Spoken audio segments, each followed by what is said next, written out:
aku bilang di tahun-tahun sebelumnya juga ini masih akan terus berlangsung yang namanya bencana, dan aku melihat di sini di tahun 2026 dengan adanya siu kuda api banyak sekali kejadian-kejadian yang nanti akan terjadi di Indonesia khususnya.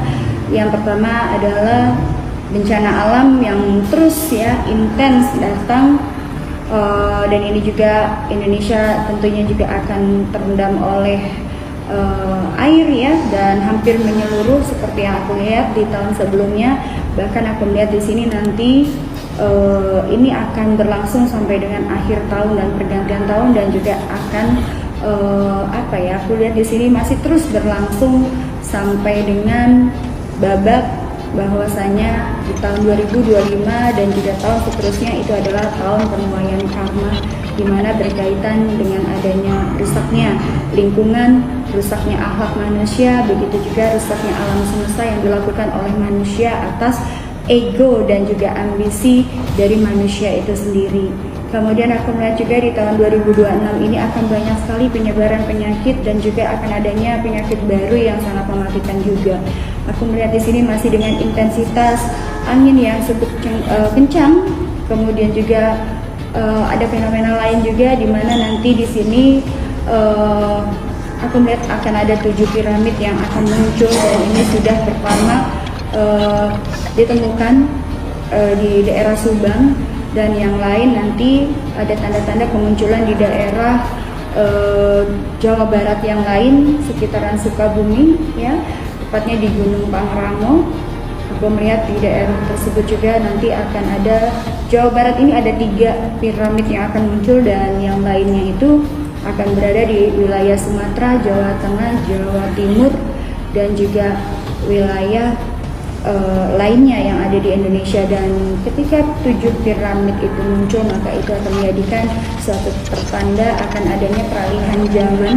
Dan Allahu a'lam bishawab, yang aku lihat di sini nanti akan ada suatu Indonesia ini dalam beberapa tahun ke depan ini akan ada peralihan.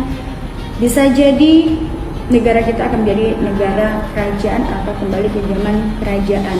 Entah siapa nanti yang akan memimpin. Yang jelas di tahun 2026 ini akan banyak sekali peristiwa-peristiwa yang akan terjadi untuk alam semesta, masih dengan kobaran api, angin kencang, puting beliung.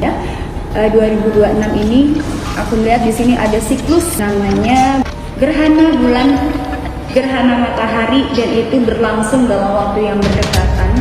Dan di tahun ini juga Indonesia akan lebih sering nanti kita mengalami kegelapan atau tidak ada matahari yang turun, sehingga itu juga akan memudahkan penyebaran penyakit, dan juga banyak sekali penyakit baru yang akan muncul dan sangat mematikan. Aku melihat juga di sini fenomena bergeraknya sesar Lembang yang sewaktu-waktu juga bisa meledak dan menimbulkan tsunami besar. Dan aku melihat di sini dari pergeserannya ini masih di daerah pesisir Jawa Barat dan juga Jawa Tengah. Dan aku melihat di tahun 2026 ini juga seperti yang di tahun lalu aku lihat bahwa akan ada daerah yang akan hilang, dan itu sudah terjadi, yaitu daerah Aceh. Dan kali ini pun aku melihat di sini ada daerah yang akan hilang, sebagian daerah Indonesia, bahkan akan terpecahnya Pulau Jawa di tahun ini.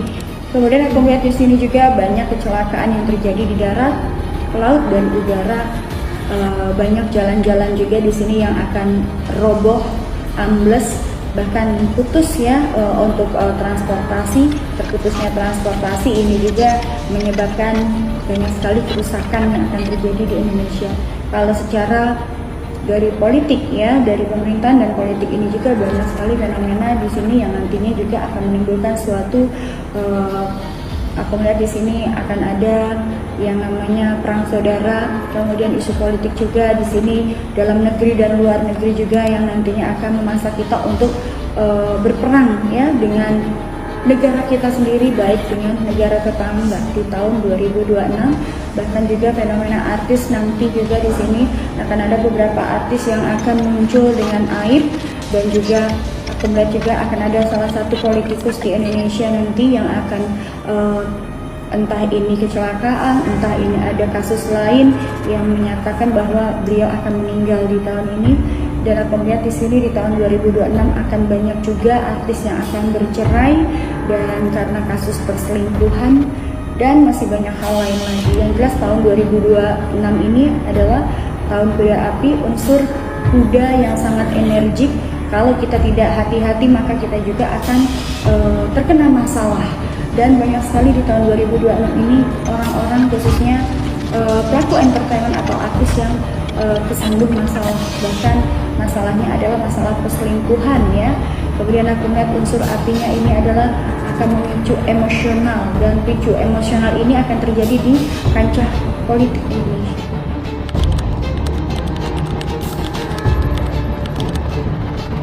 Yaitu tadi penyakit-penyakit baru itu akan muncul di tahun 2026 karena seperti yang aku bilang bahwa di tahun 2026 ini aku bilang tahun ke-8 di mana ada 9 kali siklus gerhana bulan dan gerhana matahari yang memang hampir dalam periodenya berdekatan ya, dalam arti 1 bulan atau 2 bulan kemudian terjadi gerhana matahari dan bulan. Maka siklus ini juga yang menandakan bahwa akan adanya kegelapan, artinya kita tidak akan bisa melihat matahari.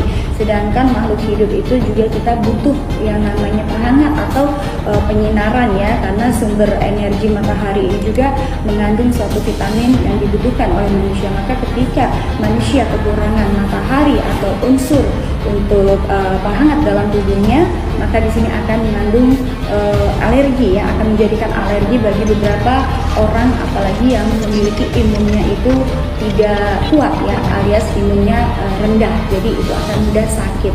Apalagi kita mengenal ketika COVID kita itu sudah divaksin. Nah kalau kalian lihat di sini vaksin itu adalah mengandung suatu zat tertentu yang tentunya itu juga akan membentuk suatu benda yang kita sebut adalah chip. Maka di sini ya reshuffle yang paling berat adalah akan terjadi dalam 2026 sampai dengan 5 tahun ke depan dan 10 tahun ke depan, bahwa dengan adanya kemajuan teknologi dan masing-masing imun dari tubuh kita juga semakin melemah ketika kita melakukan vaksin tersebut, karena vaksin tersebut memang mengandung suatu unsur yang berbeda dan itu akan membentuk suatu chip. Dan aku melihat di sini kekacauan yang lainnya masih terus akan berlangsung dari tahun 2006 sampai dengan 2030.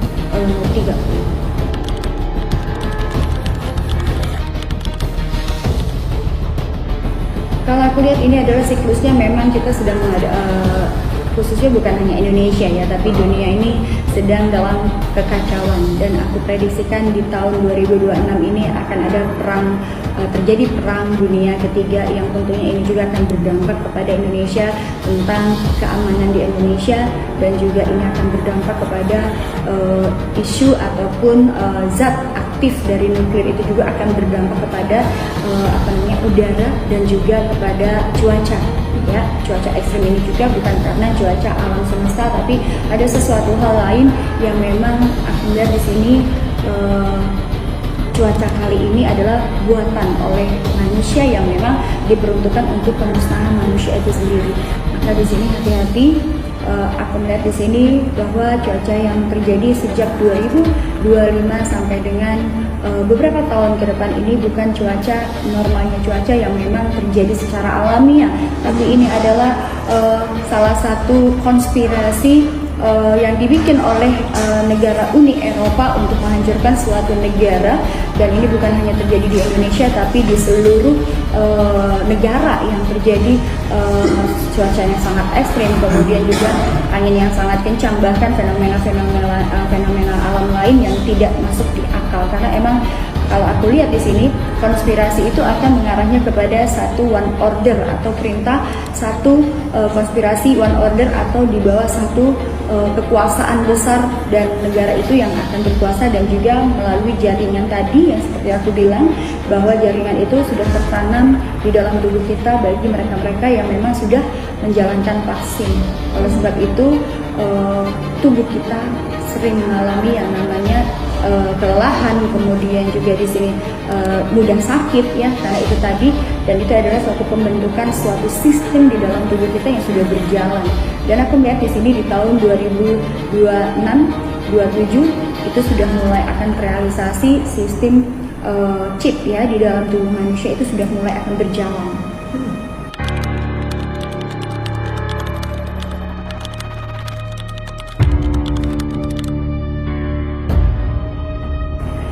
aku melihat di sini tinggal menunggu buang waktu, dan seperti aku bilang tadi bahwasanya di tahun 2026 aku melihat semuanya hampir terendam, dan aku pernah menyatakan bahwa yang daratan akan menjadi lautan dan lautan akan menjadi daratan, dan itu akan terjadi. Dan faktanya memang sekarang kita mengalami beberapa kali air yang meluap dan tidak berhenti, bahkan itu juga didukung oleh kerusakan alam semesta ini yang akan mempercepat proses itu.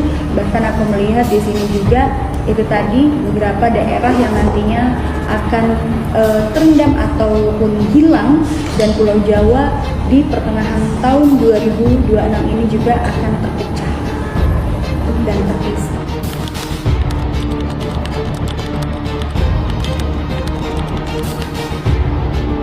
Jakarta Utara khususnya itu yang harus perlu diwaspadai, karena kita sekarang juga dengan intensitas hujan yang sangat curah yang sangat tinggi, tidak menutup kemungkinan air laut akan meluber dan terus meluber sampai menenggelamkan daerah tersebut.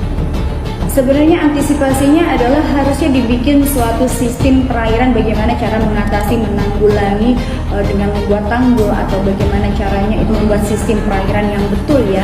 Ini adalah sebenarnya bukan tugas masyarakat, tapi tugas dari pemerintahan kita. Tapi berkali-kali aku sudah memperingatkan itu, tapi faktanya sampai hari ini belum ada pergerakan untuk mengembangkan atau memberikan ide atau memberikan suatu effort untuk bisa membangun tanggul itu, supaya bagaimana mengatasinya supaya tidak jebol dan masih terlihat santai.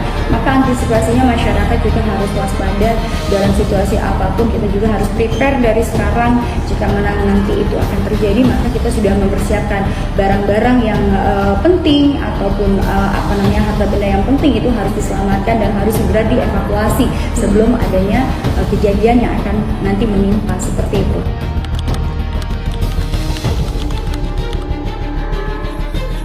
Masih di daerah sekitaran Ancol, kemudian ini akan berdampak, kemudian aku lihat sih hampir rata ya.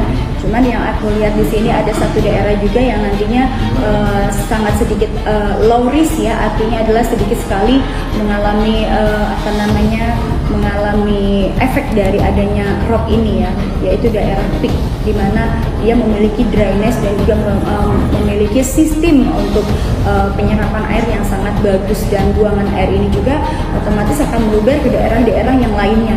Yang lainnya aku tidak bisa pastikan apa itu selamat atau tidak, tapi yang aku lihat di sini Peak masih akan masih berkembang dan juga masih akan aman-aman saja.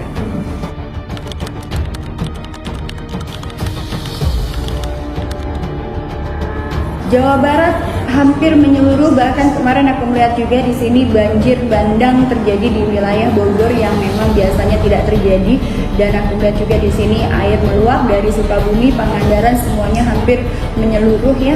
Dan aku bilang ini adalah bencana alam yang memang karena kerusakan oleh manusia dan ambisi manusia itu sendiri, dan juga bencana alam yang direkayasa atas dasar konspirasi kebutuhan, dan juga itu tadi ya, aku melihat di sini ada sistem penjajahan dari bangsa asing juga yang ingin menduduki wilayah Indonesia. Bahkan aku melihat di sini akan ada perebutan kekuasaan ya, beberapa daerah yang nantinya juga di sini akan menjadi konflik, yaitu daerah Papua, daerah Aceh ya, Sumatera, wilayah Sumatera, Kalimantan, itu yang nantinya juga akan ada konflik besar di mana wilayah tersebut akan dikuasai oleh asing atau akan direbut oleh asing.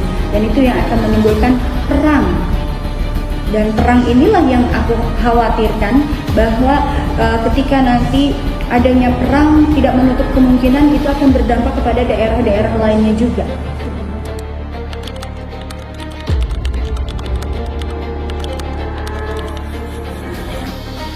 Yang jelas perangnya bukan dengan negara kita ya, tapi dengan negara tetangga. Jadi itu yang aku khawatirkan, ketika perang itu pecah berarti akan ada perang dunia ketiga, dan itu akan berdampak ke Indonesia.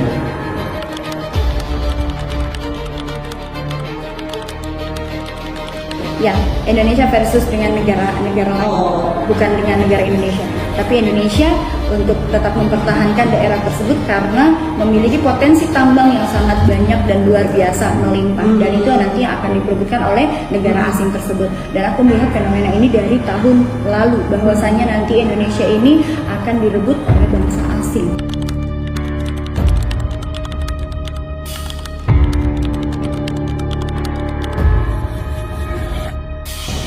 bukan dari masyarakatnya, tapi bagaimana pemerintah itu bisa menanggulangi hal itu.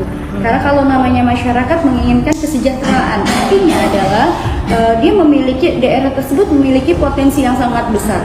Dan aku rasa daerah tersebut juga sudah banyak memberikan effort ataupun keuntungan bagi negara, tapi bagaimana cara negara ini mengolah tersebut dan bagaimana caranya negara ini juga mendistribusikan dan juga itu tadi memberikan yang namanya kemerataan dalam secara ekonomi. Nah itu yang menjadi persoalan adalah itu. Maka ketika itu nanti wilayah tersebut akan direbut oleh bangsa asing, yang masyarakat inginkan adalah siapapun orang yang bisa memberikan kesejahteraan kepada masyarakat ya, terutama kesejahteraan ekonomi kepada masyarakat itu mereka fine-fine aja.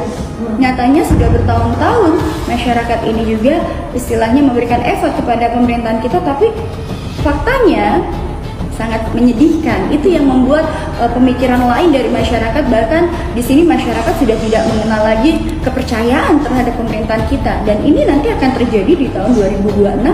Banyak sekali daerah-daerah tertentu yang akan ingin melepaskan diri dari Indonesia. Dan ini akan menjadi konflik. Seperti aku bilang tadi, akan ada konflik perang saudara, akan ada konflik juga dengan negara tetangga yang memang ingin mensejahterakan dan dengan hasil tambang itu mereka ingin memberikan keuntungan baik bagi negara tersebut yang akan merebut dan juga kepada masyarakat. Tinggal nanti bagaimana ini upaya dari pemerintah itu sendiri untuk apakah bisa memberikan kesejahteraan ekonomi kepada masyarakat tersebut ataukah tidak. Jadi balik lagi, kalau masyarakat ini hanya pasrah, jadi yang masyarakat inginkan adalah keterbukaan, kemudian kesejahteraan ekonomi. Dan siapa saja yang bisa memberikan kesejahteraan ekonomi ini, silakan.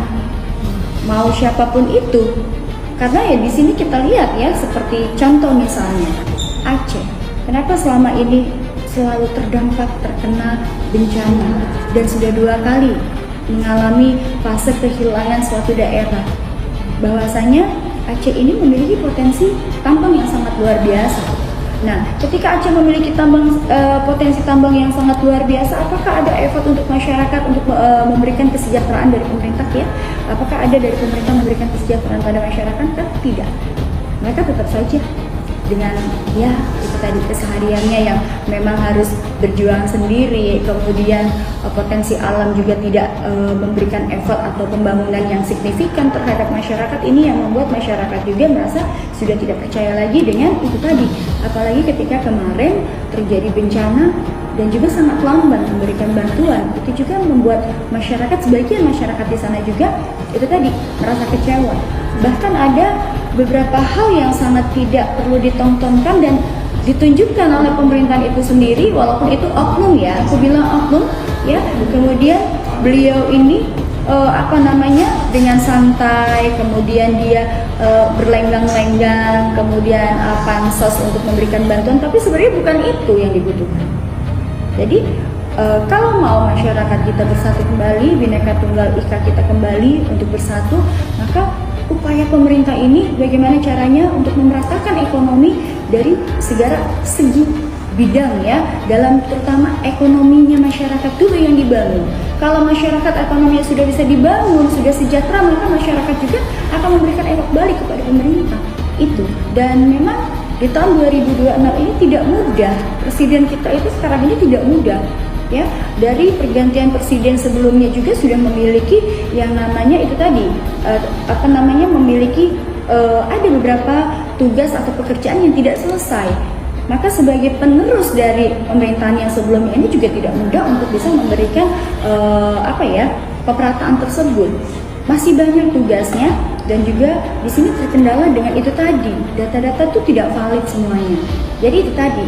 Jadi pemerintahan juga di sini sebagai seorang kepala negara kita sebut itu tidak mudah tanpa didukung oleh orang-orang yang sangat terbuka di samping-sampingnya. Jadi itu tadi akan sangat berat ya pemerintahan kita di tahun 2026 ini ya.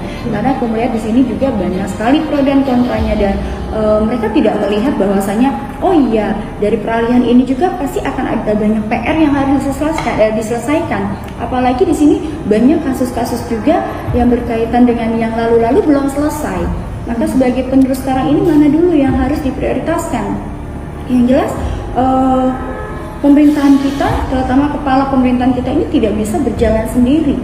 Dia juga butuh orang-orang yang memang satu jalan, satu visi dan misi dan satu pemikiran. Tapi kan kita lihat pro dan kontra dalam politik dan juga dalam sistematika pemerintahan juga ini terjadi, sehingga itu tidak mudah. Maka masyarakat di sini kan hanya melihatnya bahwa oh ternyata setelah ini, karena mereka tidak tahu keterbatasan secara pendidikan, ya, ketidaksamaan dalam pendidikan. Mungkin kan kalau kita yang berpikiran mungkin SMA, kemudian yang pernah kuliah, dia akan melihat bahwa tidak mudah untuk menjalani posisi sebagai kepala presiden sekarang ini, ya. Tapi bagi orang-orang masyarakat bawah yang tidak mengenal bangku sekolah, dia akan berpikir bahwasanya wah ternyata begini-begini itu. Jadi pola pikir masyarakat kita ini yang memang kita melihat bahwasanya banyak sekali kalau kita kerucutkan, ya, ada yang sekolah, ada yang tidak. Maka bagi orang-orang yang berpendidikan, dia akan memang memikirkan iya ya ternyata itu tidak mudah untuk meneruskan suatu pemerintahan, ya, ketika melakukan pergantian pemerintahan itu, ya. Tapi bagi orang-orang yang tidak sekolah, mereka hanya tahunya wah ternyata setelah pemerintahan ini, ya, ternyata kejadian seperti ini dan itu ditambah lagi adanya provokator, belum lagi isu-isu hoax, sehingga menambahkan ini tadi isu-isu politik sangat memanas di tahun 2026. Oke,